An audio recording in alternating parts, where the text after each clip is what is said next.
Okay, I was living in Bangkok. Okay, one of the area is called Yotin. It's one of the neighborhood areas of Thailand. When I was living overseas in Thailand, I start to see so many things. It's like as if my third eye was open. And I used to be the type like, I don't believe in it, I don't care. But when you start to see it, you start to wonder, you start to think, what is that in front of me? What is that I'm seeing? Is it real? And when you hear like sounds at night, like creepy sound like growling or woman like crying or like wailing, you start to think, why is someone like crying outside? What's happening? What is this? I just stayed there for a few months and I couldn't take it, yeah.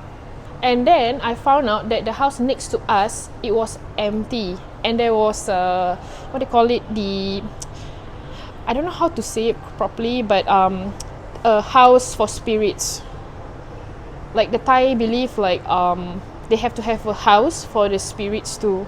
And that house was abandoned and there was no one there. So I didn't know that who was living beside me, because I mean it looks like a safe neighborhood with the locals and I was happy living there, but there was no one in that house. And I was thinking, maybe is it because of that house there are spirits around disturbing me?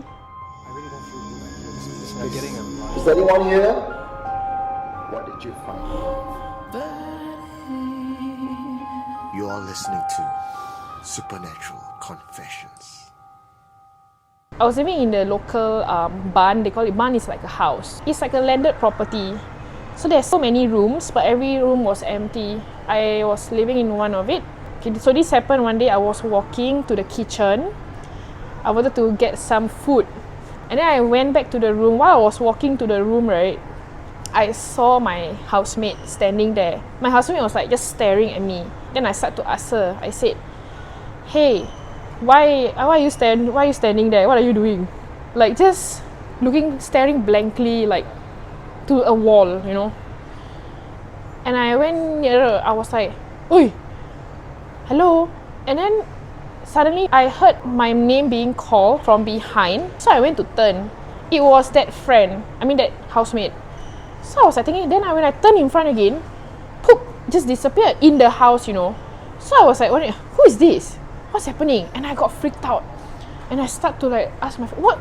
Wait. I was like, who's that? Who's in front of me? Wait. Then I went to touch my housemate. You're real. What is that? It's really looked like human, like really looked like my housemate. That was the first time, okay? And then the second time, right, this was what my housemate told me. I was in the room. I on the lights, you know. I was like playing my Nintendo Switch. My housemate, I didn't close my door. So my housemate suddenly saw the door was open. My housemate was like looking for me. So she went inside the room. She shouted my name, Ploy. And then after that, I was like, why is this fellow screaming at me? I'm playing game. I cannot lose in this game. I paused my game. Then I saw her. She just switch off the light and close the door. I was like, what is she doing? Why did she off the light and close the door like that? And then I just opened the door. Then I look at her. I say, what are you doing? I'm in the room. She was like, I didn't see anyone in the room. I said, I was just beside you, in front of you. You can just see me. I even saw you going to the room. No, you were in the kitchen. You were eating. I said, no, I'm here in the room. She started to run to the kitchen, you know. I also ran to the kitchen with her. Then I was like, I'm here in the room. What are you talking about?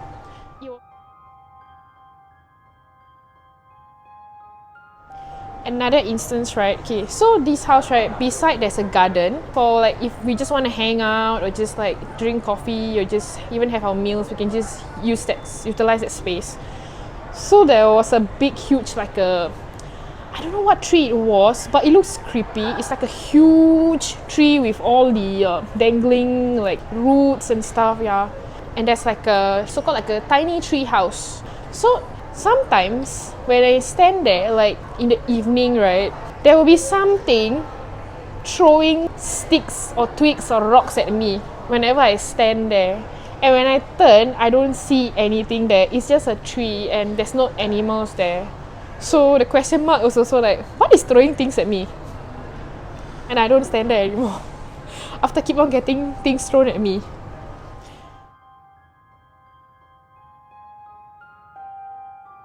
So the kitchen, right, faces the garden. Because we spent so much time there, right, and I was just at home always because I work from home right there. I could see what trees are there, what plant. I just remember where are all the places, all the plants and the trees are being at their place.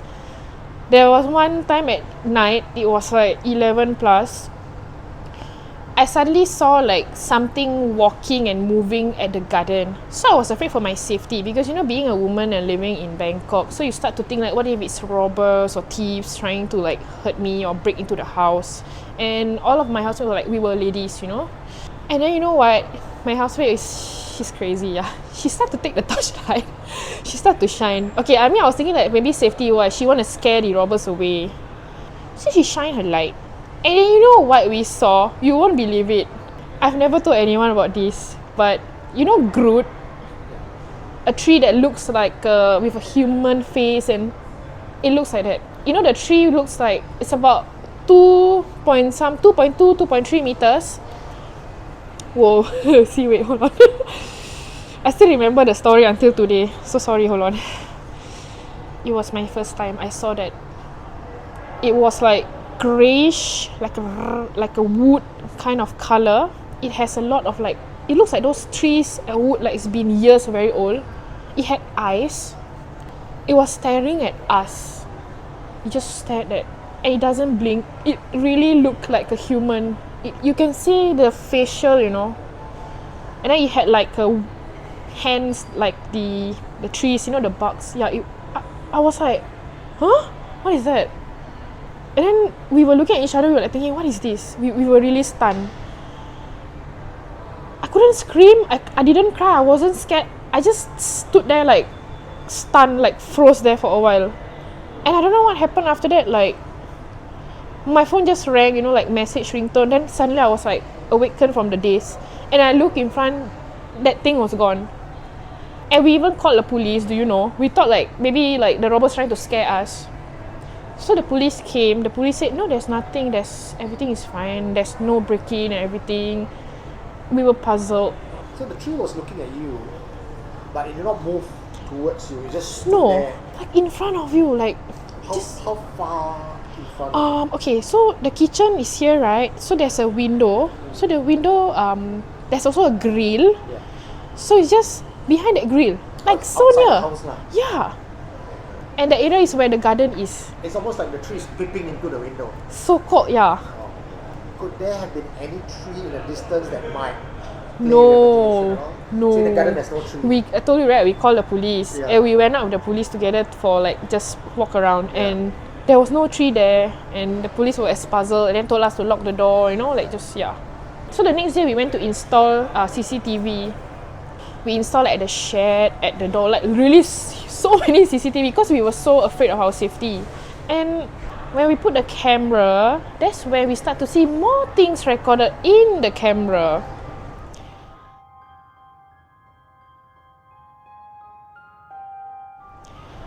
There were like cloth flying around at night. And then we see kids playing at the garden. Kids. There's no kids there. And the kids were dressed very weird clothes I've never seen my entire life. They had like they tie their hair in buns. And then they all dress like sleeveless, like a puffy Alibaba pants. And they just look so grey. Like, you know, like you're watching like in a movie, you know. You can see through them. Oh my gosh. Oh yeah, and the tree house, right? The tiny tree house. This was one of the times I came home quite late. I suddenly saw like a head popping out there with white face. It looks human. I mean, I was like, and you know how many times I saw that face? At least 3 or 4 times. So his face so white and grey, just no expression, just staring. You can't see the eyes, or it's all black, you know, just staring. And each time I start to see parts of the body. I was told like this must be the guardian or the spirit of the house or area, you know. It doesn't disturb you, it just guards there.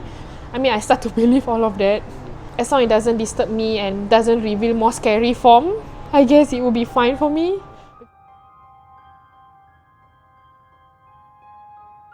Because there's an empty room there, So there's always you'll hear voices in the room, like as if someone's living there.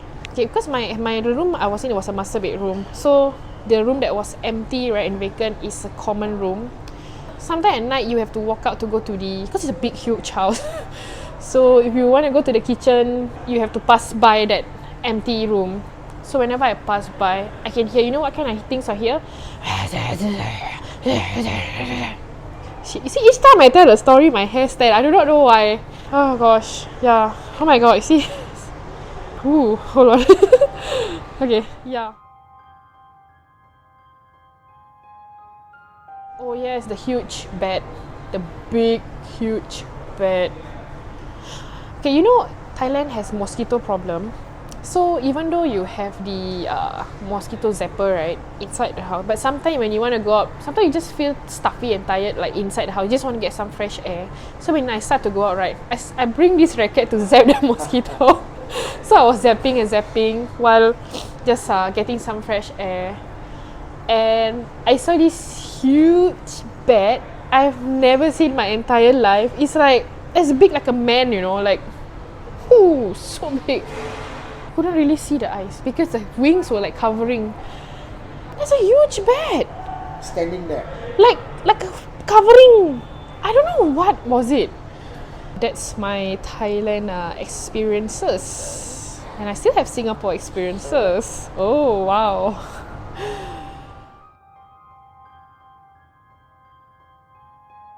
My age, I was primary 2.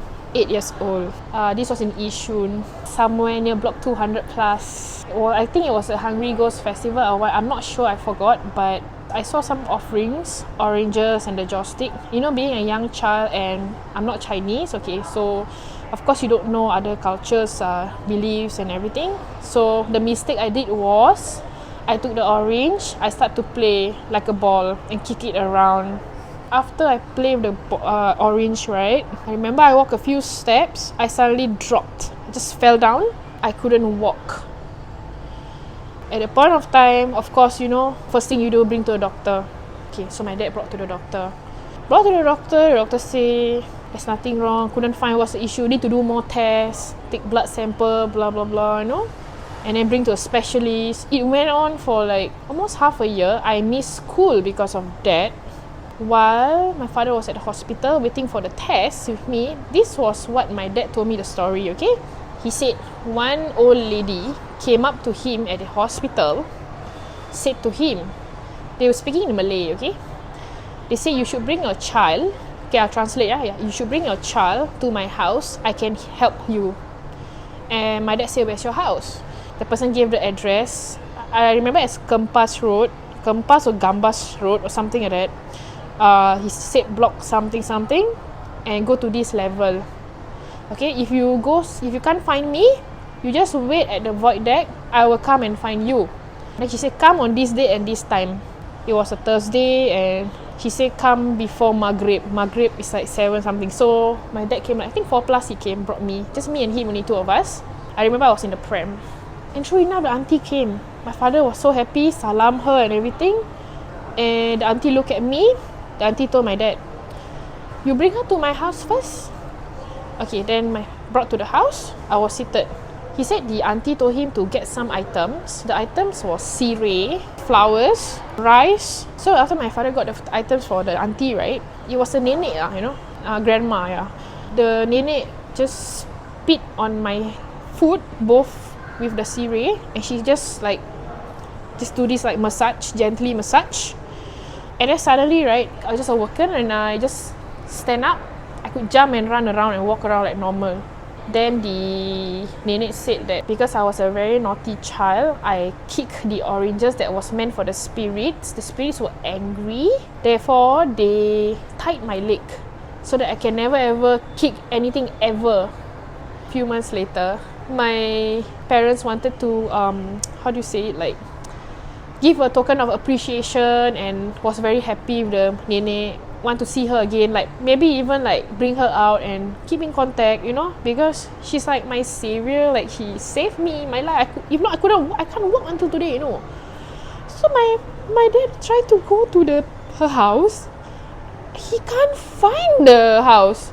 But then the thing about him, he has good memory. So he remember which floor, which area, and everything. He told me, right, the house is empty, abandoned. Like, he last remembered the house was like complete with so many things and everything. Suddenly it's empty. And he started to ask around neighbors and everything. And neighbors said, no, there's no one living here. It's been empty for years. There's no one there. So who was that nenek who came? I believe maybe that nenek was an angel. This is something not everyone believe in and out of the world. And like I told you, right, I'm the kind of person who don't believe it, but until it happened to me, I start to believe it. You are listening to Supernatural Confessions.